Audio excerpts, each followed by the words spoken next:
Welcome back to A Misogyny. I'm your host, Hannah Blue. You're listening to episode 51, Do Unto Others. Guys, it's raining again. It always seems to be raining when I record, but you know what? We're just going to roll with it, because I have some good stories for you. Today, we're going to talk about the golden rule. People who have followed it and some who haven't. The golden rule was spoke by Jesus in Matthew and Luke. Do unto others as you would have them do unto you. And diving deeper into it, so in everything, do to others what you would have them do to you. For this sums up the law and the prophets. Matthew 7:12. And I can break it down even further. Treat others as you would like to be treated. You know, I really think most of the world's problems would be solved if we followed that rule. Just treat people right. It's not that hard. But for some, not only is it difficult, it's damn near impossible. Listeners, I know you've got your tickets ready. So let's get ready for our first stop, France. This American woman is waving a huge fist in the air to one of our allies, France, for being a champion for women's rights and passing a historic amendment that protects women's right to have an abortion. Go France. The bill was passed after an impressive 780 to 72 vote. And after the bill was passed, France's upper and lower houses of parliament gave a standing ovation, as they should have. That's right. Article 34 of the Constitution guarantees freedom of every woman in France to have an abortion if they choose it. And that's the key. The freedom to have the choice to decide what happens with a woman's body should rest with the woman, not government. So France got it right. France's President Emmanuel Macron said the amendment would be inscribed in the Constitution on Friday, March 8th, which is International Women's Day, during a ceremony in central Paris. And everyone is welcome to attend. President Macron posted on social media and said the vote was a matter of French pride and a universal message. 34-year-old Prime Minister Gabriel Attal said, "We owe a moral debt to women. When women's rights are attacked in the world, France rises and places itself at the forefront of progress." Attal is the youngest prime minister to serve in the role for France, and he is also the first openly gay man. We applaud France for being a champion for women's rights. Our next stop, Oregon. Now, when it comes to following the golden rule, this dad clearly missed the mark. He drugged his daughter's friends at a sleepover with sedatives and then, according to the girls, displayed very cringe behavior. Now, this sleepover happened on August 26th, 2023. His name is Michael Maiden, and he's 57. Well, according to police, he made mango smoothies for the girls and laced them with benzodiazepine, a depressant that slows the nervous system. Now, at first, the girls had a fun time. They watched movies and gave each other facials, and then Maiden whipped up the smoothies. Obviously, he didn't mix the drugs well because the girls said the drinks had tiny white chunks throughout and sprinkled on top. And when one girl said she didn't like hers, he forced them to drink them. According to police, as the girls slept in the basement, Maiden kept coming in to check and see if the girls were asleep. At one time, he even held his finger under a girl's nose to see if she was actually asleep.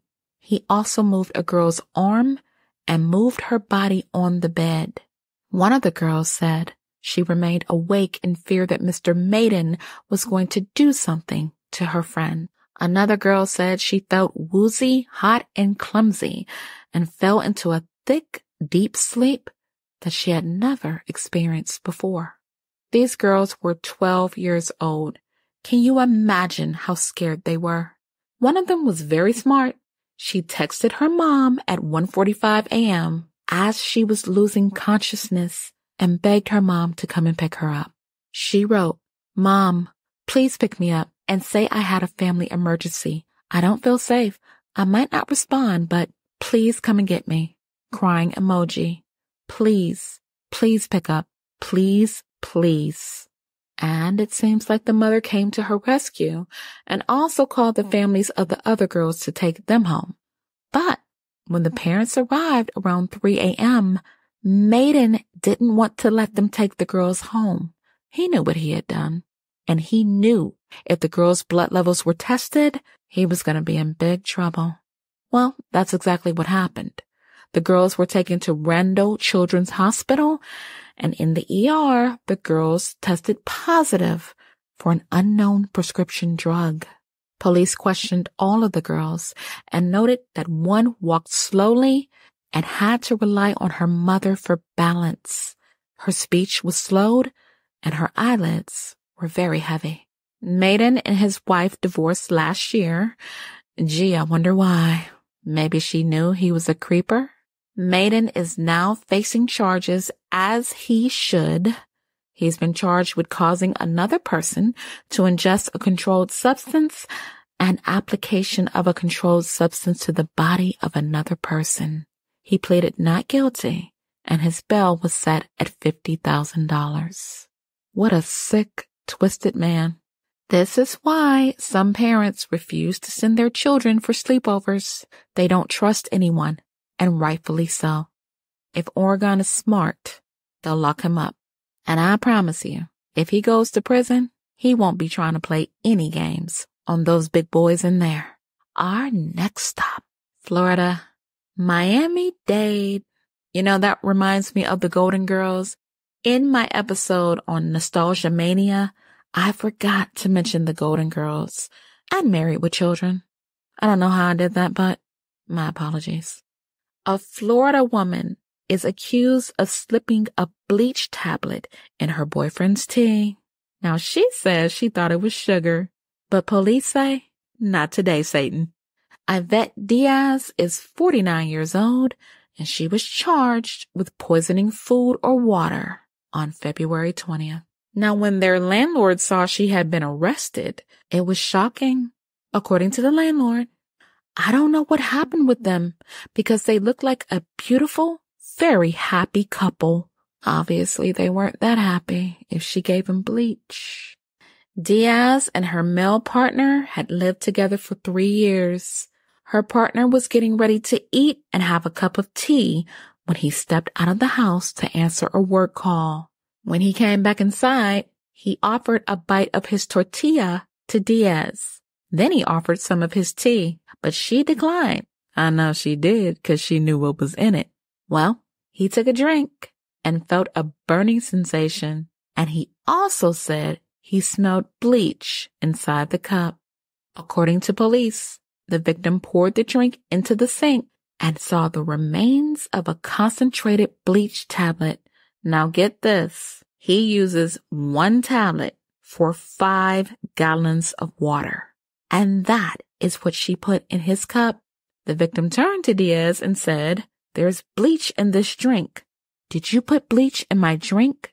I doubt he said that as calmly as I just did, but Diaz claimed she thought the tablets were sugar, but police said, due to where the products were stored in the kitchen. Police say the sugar in an upper kitchen cabinet, while the concentrated bleach was kept under the sink. Police have no motive for this crime, and the man was taken to the hospital. I don't know what he did or didn't do to her, but it doesn't matter. That's no way to treat anyone. And I'm glad she's been arrested. As of now, Diaz is being held at the county jail, and that's exactly what she deserves. Now, those were stories about people who have no respect for the living. But what about those who have no respect for the dead? Our next stop, Colorado. Rotting bodies, fake ashes, and body parts for sale. Oh me, oh my. Death, dying, and bereavement is absolutely included in clinical psychology. That was one class in college I didn't like. I didn't like the professor either, but I digress. In a funeral home in Colorado, nearly 200 bodies were found stacked and rotting. Now, how did they get away with that? Colorado has very little regulations for funeral homes. Hundreds of families in Colorado were affected by this. Some learned they were not given the ashes of their loved ones. Instead, they were left in a building to rot away. And in one case, one was found in the back of a hearse. Remember in a previous episode how I said we elect lawmakers to work for us, not the other way around?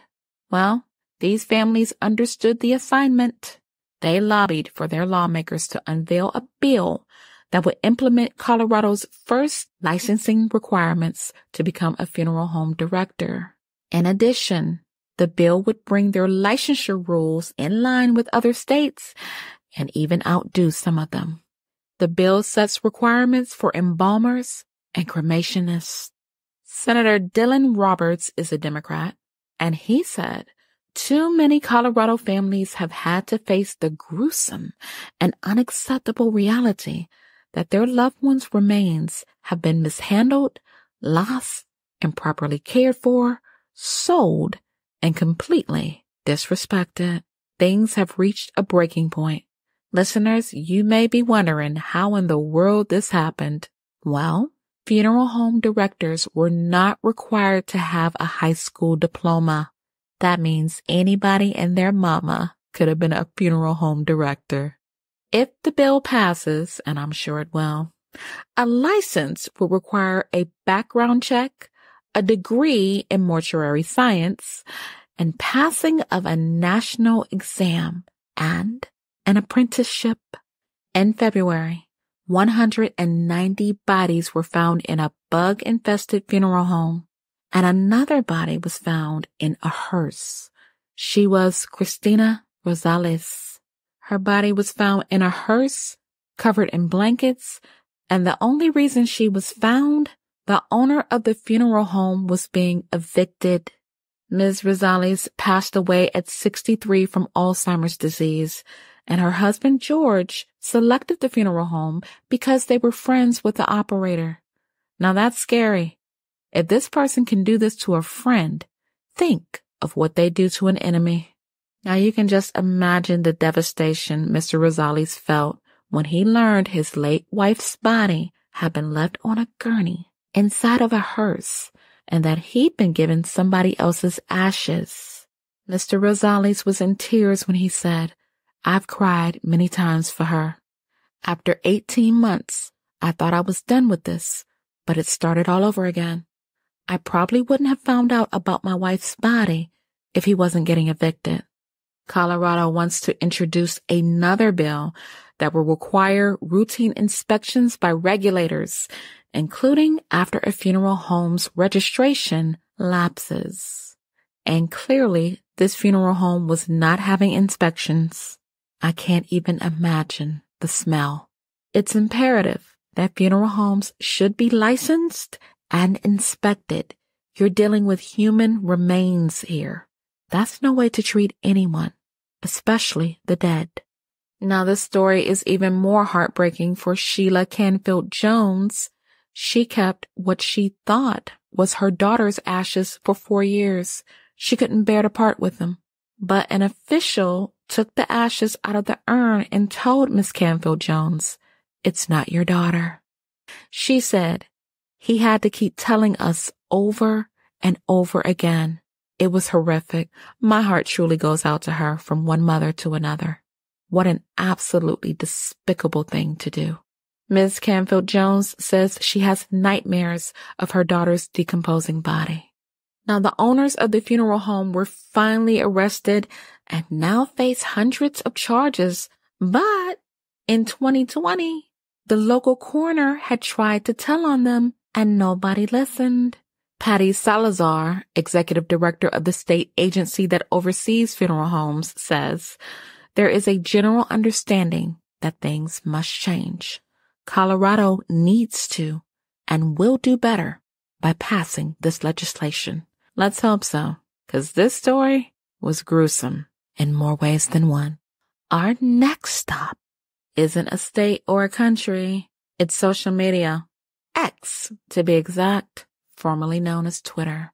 I got off Twitter shortly after Elon took over and drove it into the ground, but there's a few remnants left of Black Twitter, and they teamed up to drag a racist podcaster from Angela Davis Avenue to Black Panther Boulevard.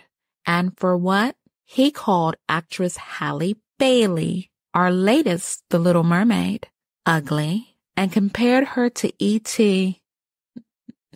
When I tell you they tore his ass up, they tore his ass up. Elijah Schaffer has a history of making racist remarks on social media. And on March 3rd, Black Twitter removed his foot from his mouth and shoved it straight up his ass. Schaffer thought it would be cute to post a picture of Halle next to E.T. This was another movie that I forgot from the 80s, E.T.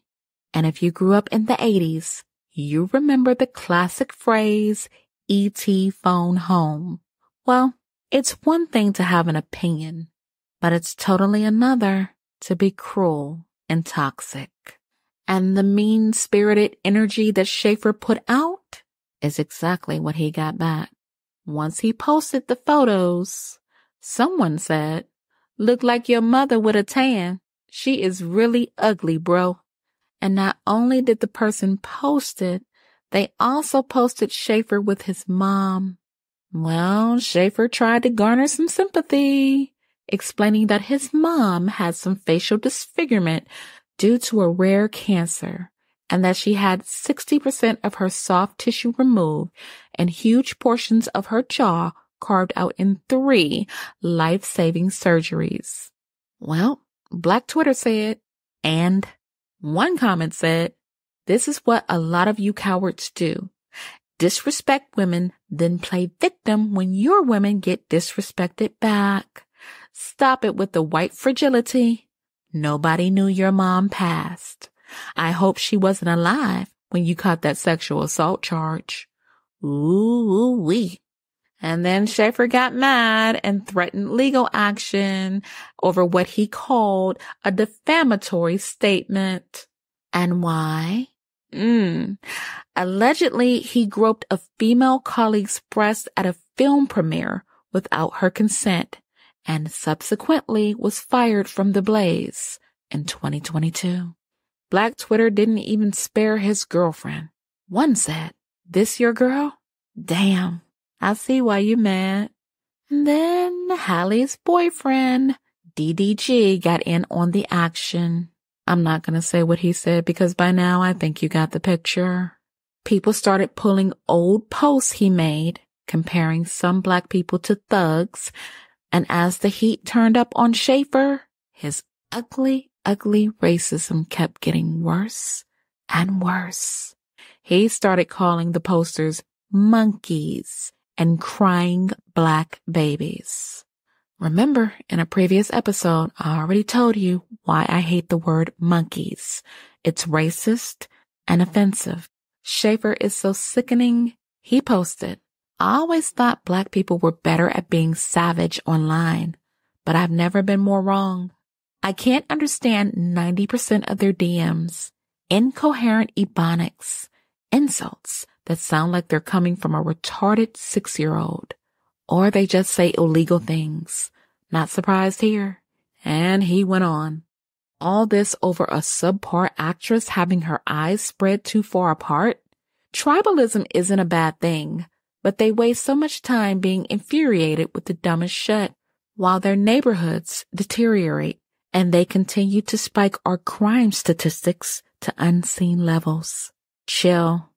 But Black Twitter didn't chill. They kept finding more of his old racist tweets. He even said former First Lady Michelle Obama was more of a man than him. And Hallie, like the classy little lady she is, didn't feed into the negativity. She focused on the impact she made on Black girls and women by being the next Little Mermaid. The theme of this episode is to treat others the way you would want to be treated. And if you can't do that, just shut your mouth. Missouri. Now this is something I would expect to see on a crime show. A former principal pleaded guilty in a federal court on February 28th. And what is he being charged with? Hiring a hitman to kill a woman he got pregnant while he was married. I know I'm about to make a lot of side pieces mad, but so be it. These men, these married men that you guys are out here sleeping with, they don't love you. And most times, they never leave their wives for you. Usually, the wife leaves them. And sometimes, like in this case, if you get pregnant, rather than break up with their wife, he'd rather see you dead. And that is just that. Cornelius Green was charged with murder for hire and conspiracy to commit murder for hire in the fatal shooting of his girlfriend, Jocelyn Peters. Now, this happened about 8 years ago. Before he became a lying, cheating woman and baby killer, he was the principal at Carr Lane Visual and Performing Arts Middle School. Now, he was just fine with cheating on his wife, but after Jocelyn got pregnant, he decided to up the ante. He hired his friend, Philip Cutler, to kill Jocelyn for $2,500. He was the principal, and Miss Peters was the teacher. Now, I'm not saying this woman was right for sleeping with this married man. Not at all. But no one deserves to be murdered. Police say Green texted Cutler to travel from Oklahoma to St. Louis in March. So on March 7th, 2016, Green shipped a UPS package that held $2,500. Here's how they set it up. Cutler arrived and stayed at Green's home, but Green made the decision to go to Chicago so that he'd have a good alibi once she was killed. Before he left, he gave Cutler the keys to Peters' house and his car keys. Cutler shot Peters while she was on her bed in her apartment with a .380 caliber gun. He shot her in the head and used a potato as a silencer. Peters was 7 months pregnant. After Cutler told him that the job was done, Green returned to St. Louis, went to Peters' home, and called 911 when he found her body. Well, his plan didn't work as well as he thought it would. Police investigated and somehow linked Cutler to Green. Federal prosecutors want Green to be given life behind bars. I say he should have been given the death penalty because that was premeditated murder. I don't try to preach to anyone because people are going to do what they do, including sleeping with married men and women.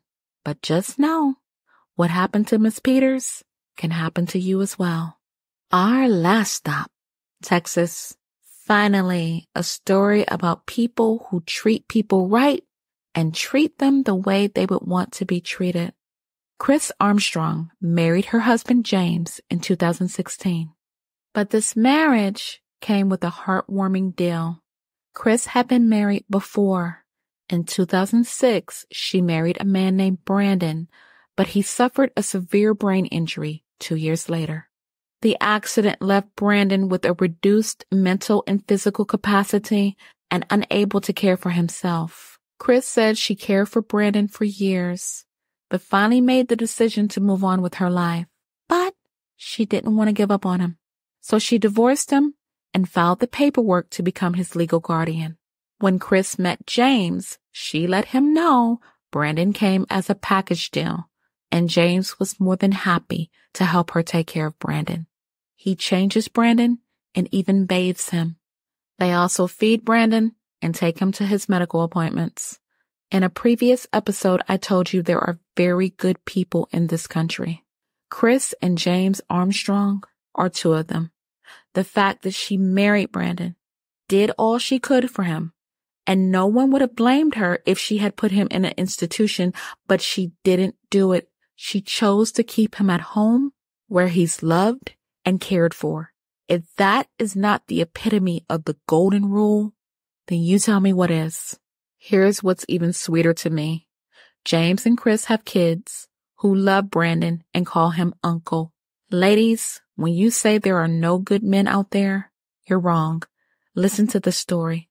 Although James is happy with Chris, he said he would give it all up in a moment if Brandon recovered. He said if some miracle treatment happens for people with a brain injury and Brandon can be healed, I would want you to be with him. You were with him first. Chris told James, and I don't think that's going to happen, but just the fact that you're a very special person, you really are. And he is a special person, and so is she. And even though Brandon now lives in a nursing home, I don't take that back at all because they gave their all to care for this man and love this man, and they still visit him. James said, even if Chris was no longer around, he would want to take care of Brandon. According to James, I also told her that if anything happens to her or she passes away, I will fight for guardianship. He will have another advocate. That's how you do it, people.